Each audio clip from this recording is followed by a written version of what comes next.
नमस्कार, आपका बहुत बहुत स्वागत है आपके अपने चैनल लर्न मैथ इजीली में। आज के वीडियो में हम फिर से एसोसिएट पर आ रहे हैं। मैंने आपसे कहा था कि एसोसिएट से रिलेटेड मुझे सिर्फ दो टॉपिक्स मिले हैं, एक तो उसकी डेफिनेशन और एक ये रिलेशन कि एसोसिएशन जो है वो एक इक्विवेलेंस रिलेशन है।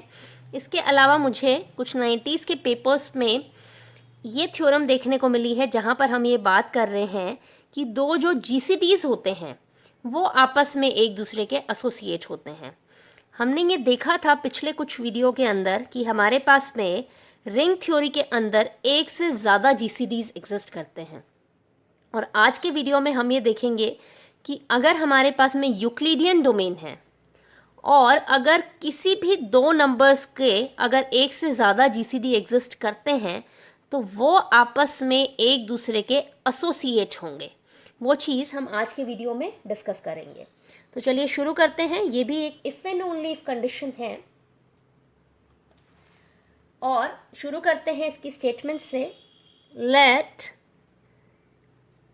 Are be an Euclidean domain, let D be a GCD of A and B in R, then T belongs to R is GCD of A and B if and only if T is associate of D। मैं इसको पहले एक बार statement को वापस से पढ़ देती हूँ। Let R be an Euclidean domain, हमारे पास में आर जो है वो एक यूक्लिडियन डोमेन है। Let D be a GCD of A and B, हमारे पास में दो एलिमेंट्स हैं ए एंड बी जिनका जीसीडी जो है वो डी आ रहा है। कोई भी एलिमेंट है टी, उसको हम ए और बी का जीसीडी कब कहेंगे? जब हमारे पास में टी जो है वो डी का एसोसिएट होगा। और ये if and only if condition है, यानी अगर टी डी का एसोसिएट है तो वो उस ए एंड बी का जीसीडी भी हो जाएगा। तो हम if and only if condition को प्रूव करेंगे यहाँ पर। एक और चीज़ यहाँ पर देखने लायक ये है कि अगर ये एक यूक्लिडियन डोमेन है तो हमने पहले भी ये चीज़ प्रूव कर रखी है कि हर एक जो यूक्लिडियन डोमेन होता है वो पीआईडी होता है। तो कभी भी अगर ज़रूरत पड़ेगी तो मैं पीआईडी की प्रॉपर्टीज़ को भी यूक्लिडियन डोमेन के अंदर इंक्लूड करते हुए उनको प्रूफ में इस्तेमाल कर सकती हूँ, क्योंकि मैंने आपको कहा था कि ये एक बहुत इंपॉर्टेंट थ्योरम है कि हर एक जो यूक्लिडियन डोमेन है वो पीआईडी होता है। इससे यहाँ पर हमें ये फ़ायदा मिल जाता है कि जो कुछ भी अब तक हमने पीआईडी में प्रूव करा है वो हम यहाँ पर उसका इस्तेमाल कर सकते हैं। तो हम यहाँ पर ले लेते हैं let R be an Euclidean domain, let D be a GCD of A and B in R। अगर D जो है वो A and B का GCD है, इससे हमें क्या पता चल जाता है? D जो है वो A को डिवाइड कर रहा है एंड D जो है वो B को डिवाइड कर रहा है।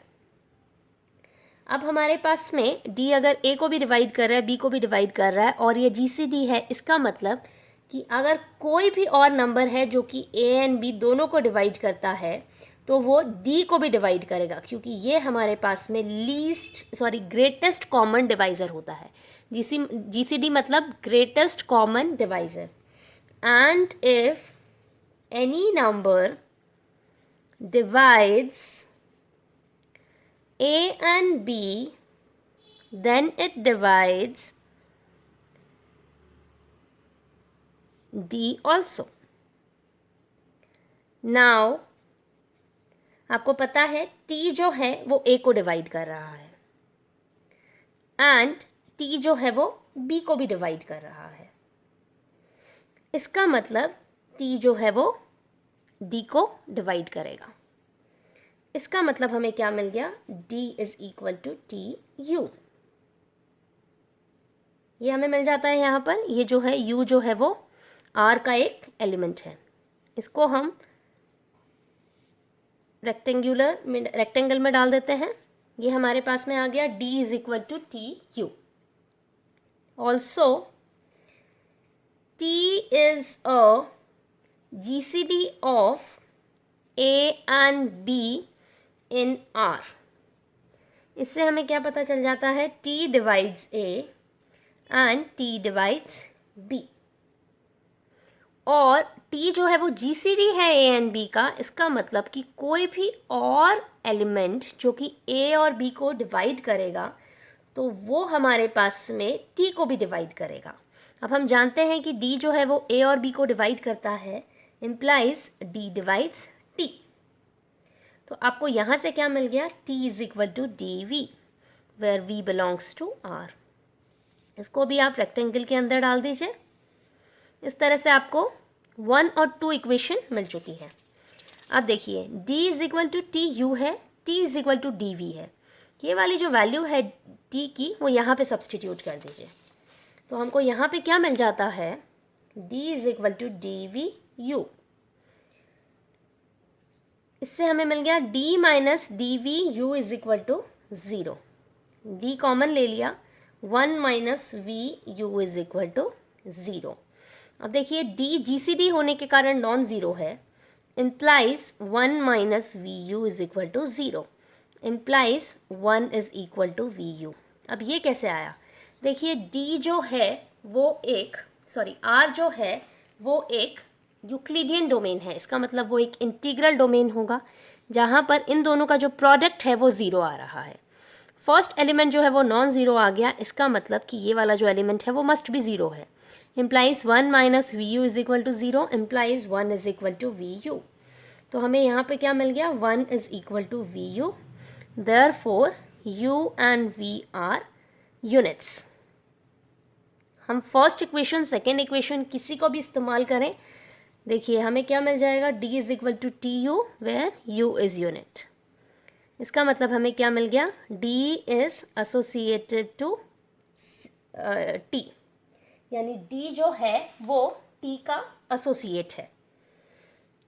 और इसी तरह से अगर हम सेकेंड इक्वेशन को यूज़ करें तो हमें क्या मिल रहा है, D is equal to DV जहाँ पर V इज़ यूनिट। तो हमें यहाँ से मिल गया T is associative to V। तो आप दोनों में से कोई भी इक्वेशन को यूज़ करिए, आपको क्या मिल जाएगा कि D और T जो हैं वो आपस में एसोसिएट हैं। तो इस तरह से इसका ये जो फर्स्ट पार्ट है वो कंप्लीट हो जाता है। और अब हम आते हैं उसके कन्वर्स पार्ट की तरफ। Conversely now D is GCD of A and B। D जो है वो A और B का GCD है। सॉरी, इसके साथ साथ हमें क्या दे रखा है, also T is associative of D, ये हमको दे रखा है। इससे हमें क्या पता चल गया, T is equal to DU where U is unit. अब देखिए T इज इक्वल टू क्या आ गया हमारे पास, DU where U is unit. इसको हम इस तरह से लिख सकते हैं, D is equal to TU inverse, कोई फ़र्क नहीं पड़ेगा इससे। इससे हमें क्या पता चल जाता है कि T जो है वो D को डिवाइड कर रहा है इन R, ये हमें पता चल गया। अब हमें ये प्रूफ करना है, to prove T is equal to GCD of A and B। अब देखिए हमें ये दे रखा है D जो है वो A एंड B का GCD है। इससे हमें क्या पता चल जाता है कि D A को भी डिवाइड कर रहा है एंड D जो है वो B को भी डिवाइड कर रहा है। Now D divides A and D divides B, ये हो गया। अब देखिए T जो है वो D को डिवाइड कर रहा है, D जो है वो A और B दोनों को डिवाइड कर रहा है। इसका मतलब T divides A and T divides B, also T divides D। अब इन तीनों कंडीशंस का यूज़ करिए यहाँ पर। Now if X divides A and X divides B for any X belongs to R, तो आपके पास में D क्या है, GCD A और B का, implies D divides X। Now T divides D and D divides X implies T divides X, यानी कोई भी एलिमेंट्स हैं जो कि A और B को डिवाइड कर रहा है तो वो हमारे पास में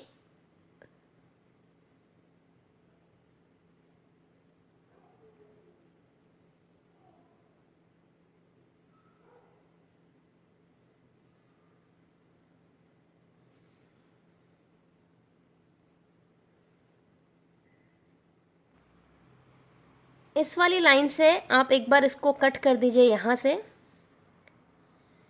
आप इसको वापस देखिए, यहाँ पर छोटी सी कंफ्यूजन हो गई थी। Now if x divides a and x divides b for any x belongs to r, हमें पता है कि d जो है वो GCD है a एंड b का। तो हमारे पास में इससे क्या मिल जाएगा हमको कि x डिवाइड्स d, हमारे पास में d क्या है, ग्रेटेस्ट कॉमन डिवाइज़र, यानी कि कोई भी एलिमेंट अगर a और b को डिवाइड करेगा तो वो हमारे पास में d को भी डिवाइड करेगा। नाउ आपको ये चीज़ पता है कि x डिवाइड्स d आ रहा है आपके पास में, and t is equal to du। इसका मतलब क्या हुआ, d डिवाइड्स t। अब देखिए x divides d and d divides t, which implies x divides t for any x belongs to r। Therefore आप यहाँ पर क्या देख रहे हो कि t a को भी डिवाइड कर रहा है, t b को भी डिवाइड कर रहा है, और कोई भी और एलिमेंट जो कि a and b को डिवाइड करता है, such that for any x belongs to R such that x divides A and x divides B implies x divides T also। तो हमारे पास में T जो है वो GCD की दोनों कंडीशंस को सेटिस्फाई कर जाता है। Therefore T is equal to GCD of A and B। तो इस तरह से हमने क्या देखा कि कोई भी एलिमेंट अगर किसी भी दो एलिमेंट्स के GCD का एसोसिएट हो, यहाँ पर आप क्या देख रहे हो कि T जो है वो A एंड B के GCD का एसोसिएट हो रहा है, वो D का एसोसिएट हो रहा है। तो ऐसे केस में वो उन दोनों एलिमेंट्स का GCD हो जाएगा। ये वाली जो थ्योरम है वो बहुत ज़्यादा यूज़फुल है GCD के कॉन्सेप्ट में। आने वाले वीडियोस में हम ये देखेंगे कि इन जनरल हम दो एलिमेंट्स को को प्राइम कब कहते हैं, जब उनका GCD जो है वो 1 हो। लेकिन यूक्लिडियन डोमेन के केस में ऐसा नहीं है। यूक्लिडियन डोमेन के केस में हमारे पास में अगर दो एलिमेंट्स हैं जो कि आपस में को प्राइम है, इसका मतलब उनका जो GCD है वो एक यूनिट एलिमेंट होना चाहिए। ये वाली चीज़ हम आने वाले वीडियोस में आगे डिस्कस करेंगे, जिसमें इस वाले कॉन्सेप्ट का भी यूज़ होने वाला है। इसका ये जो कन्वर्स पार्ट है उसका इस्तेमाल कुछ इस तरह से किया जाएगा कि अगर A और B अगर हमारे पास में दो एलिमेंट्स हैं A एंड B, और D जो है वो GCD है A एंड B का, और C कोई भी एक ऐसा एलिमेंट है जो कि D का एसोसिएट है, तो ऐसे केस में हमारे पास में C जो है वो भी GCD हो जाएगा A एंड B का। इस केस में ऐसी सिचुएशंस में हमें ये पता चलेगा कि किसी भी दो एलिमेंट्स के एक से ज़्यादा GCDs एग्जिस्ट कर रहे हैं या फिर नहीं कर रहे हैं। इस तरह से आज का ये जो थ्योरम है वो यहीं पे कंप्लीट होता है। नेक्स्ट वीडियो में हम यूक्लिडियन डोमेन को कंटिन्यू करते हुए उसी पे बेस्ड कुछ और नई चीज़ों को डिस्कस करेंगे। Thank you so much for watching this.